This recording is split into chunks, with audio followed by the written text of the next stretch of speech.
ಎಲ್ಲರಿಗೂ ನಮಸ್ಕಾರ. ಐಶ್ವರ್ಯ ಉತ್ತರ ಕರ್ನಾಟಕ ಚಾನಲ್ಗೆ ಎಲ್ರಿಗೂ ಸ್ವಾಗತ.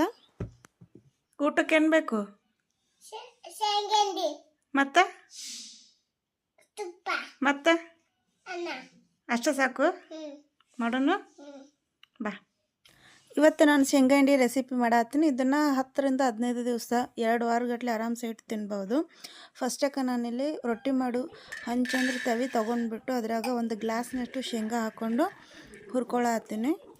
ಇದು ಹೆಂಚು ಕೆಬ್ಬಣದಿರೋದ್ರಿಂದ ಡೀಪ್ ರೋಸ್ಟ್ ಆಗ್ತೈತೆ. ಅದಕ್ಕೆ ಅರ್ಬಿ ತೊಗೊಂಡು ನೀಟಾಗಿ ಸ್ಪೂನಿಂದಾದರೆ ಒಂದು ಸೈಡು ಇದು ಸರಿಯಾಗಿ ಇದು ಆಗಂಗಿಲ್ಲ ಅಂತ ಅರ್ಬಿ ತೊಗೊಂಡು ರೌಂಡ್ ಮಾಡಿದ್ರೆ ಸರೌಂಡಿಂಗ್ ಫುಲ್ ಡೀಪ್ ರೋಸ್ಟ್ ಆಗ್ತದೆ ಮಾಡತ್ತೀನಿ. ಈ ಥರ ಹುರ್ಕೊಂಡೆ ನಾನು. ಇವಾಗ ಒಲೆ ಊರಿನ ಸಣ್ಣ ಇಟ್ಕೊಂಡು ಹುರ್ಕೋಬೇಕು. ಈಗ ಮುಗೀತು. ನಾನು ಗ್ಯಾಸನ್ನು ಆಫ್ ಮಾಡ್ಕೊಂಡು ಒಂದು ತಾಟೊಳಗೆ ಎಲ್ಲ ಶೇಂಗಾನ ತಗೊಂಡು ಇದನ್ನು ಒಂದು 2 ನಿಮಿಷ ಆರ್ಲಾಕ್ಬಿಟ್ಟು ಈ ಥರ ಕೈಯಿಂದ ಒಂದು ಸ್ವಲ್ಪ ಸ್ಮ್ಯಾಶ್ ಮಾಡಿದ್ರೆ ಎಲ್ಲ ಸಿಪ್ಪಿ ನೀಟಾಗಿ ಬಂದುಬಿಡ್ತೈತಿ. ಈ ಥರ ಹುರ್ಕೋಬೇಕು. ಅದೇ ಚೆಂದಾಗೆ ಹಿಂಡಿ ಸ್ವಲ್ಪ ಟೇಸ್ಟ್ ಬರ್ತದೆ ಚೆಂದಾಗೆ ರೋಸ್ಟ್ ಆದ್ರೆ. ಶೇಂಗಾನ ನಾವು ಆರಾಮ್ಸೆ 2 ಕೈಯಿಂದ ಉಜ್ಜಿಬಿಟ್ಟು ಮ್ಯಾಗಿನ ಸೊಪ್ಪಿನ ಕ್ಲೀನ್ ಮಾಡ್ಕೋಬೋದು. ಎಲ್ಲ ಕ್ಲೀನ್ ಮಾಡಿಕೊಂಡು ನಾ ಈಗ ಒಂದು ತಟ್ಟೆ ಒಳಗೆ ಇಟ್ಕೊಂಡ್ಬಿಡ್ತೀನಿ. ಈಗ ಶೇಂಗಾ ಇಟ್ಕೊಂಡಿದ್ದಾಯಿತು. ಅದಕ್ಕೆ ಬೆಳ್ಳುಳ್ಳಿ, ಆಮೇಲೆ 1 ಇಂಚಿನಷ್ಟು ಶುಂಠಿ ಜಜ್ಕೊಂಡು ಕಟ್ ಮಾಡಿ ಮಿಕ್ಸರ್ಗೆ ಹಾಕಬೇಕಾದ್ರೆ ಬಾಯಾಗ ಹಿಂಗೆ ಗುಂಡಾಗಿ ಬರ್ತಾವೆ. ಅದಕ್ಕೆ ಒಂದು ಮಿಕ್ಸರ್ ಜಾರ್ಗೆ ಎಲ್ಲ ಇವನ್ನ ಶೇಂಗಾ ಹಾಕ್ಕೊಂಡೀನಿ.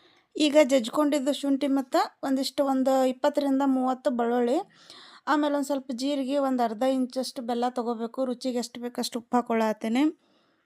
ಇದಾದ್ಮೇಲೆ ಈಗ ಒಣ ಮೆಣಸಿನ ಪುಡಿ, ನಿಮ್ಮ ಖಾರಕ್ಕೆ ಎಷ್ಟು ಬೇಕಷ್ಟು ಮೆಣಸಿನ ಪುಡಿ ಹಾಕ್ಕೊಳ್ಬೇಕು. ಕರಿಬೇವನ್ನ ನಾನು ಒಣಗಿದ ಕರಿಬೇವು ಹಾಕ್ಕೊಂಡೀನಿ. ಇದನ್ನೆಲ್ಲ ಸೇರಿ ನಾನು ಮಿಕ್ಸರ್ ಮಾಡ್ಕೊಳತ್ತೀನಿ. ಊರ ಕಡೆ ಆದರೆ ಒಳ್ಳತೆ ಅಂತೀವಿ ನಾವು, ಒಳ್ದೊಳಗೆ ಕೊಡ್ತಿದ್ರು. ಈಗ ಸ್ವಲ್ಪ ಗಿರ್ ಅನ್ಸ್ಕೊತ ಮಿಕ್ಸಿ ಮಾಡ್ಕೋಬೇಕು. ಇಲ್ಲಾಂದ್ರೆ ನಡು ಅಷ್ಟೇ ಸಣ್ಣ ಆಗಿಬಿಡ್ತೈತಿ. ಈಗ ಪೂರ್ತಿಯಾಗಿ ಸ್ಪೂನಿಂದ ಹರಡ್ಕೊಂಡು ಮಿಕ್ಸರ್ ಮಾಡ್ಕೊಂಡ್ಬಿಟ್ರೆ ಒಂದೇ ಅಳತೆ ಸ್ವಲ್ಪ ತರಿಯಾಗಿರಬೇಕು.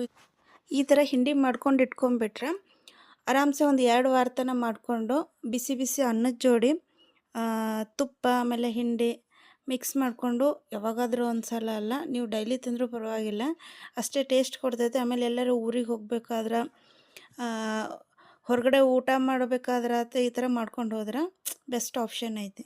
ನಮ್ಮ ಕಡೆ ಎಳ್ಳಮಾಸಿ ಸಂಕ್ರಮಣ ಬತ್ತಂದ್ರೆ ಎಲ್ಲ ಥರ ಅಡುಗೆ ಮಾಡ್ತಿರ್ತಾರೆ. ಅದರೊಳಗೆ ಇದು ಕೂಡ ಒಂದು ಕಂಪಲ್ಸರಿ ಮಾಡೇ ಮಾಡ್ತಾರೆ. ವಿಡಿಯೋ ನೋಡಿದ್ದಕ್ಕಾಗಿ ಎಲ್ರಿಗೂ ಧನ್ಯವಾದ. ಸೂಪರ್. ಗುಡ್ ಬಾಯ್. ಗುಡ್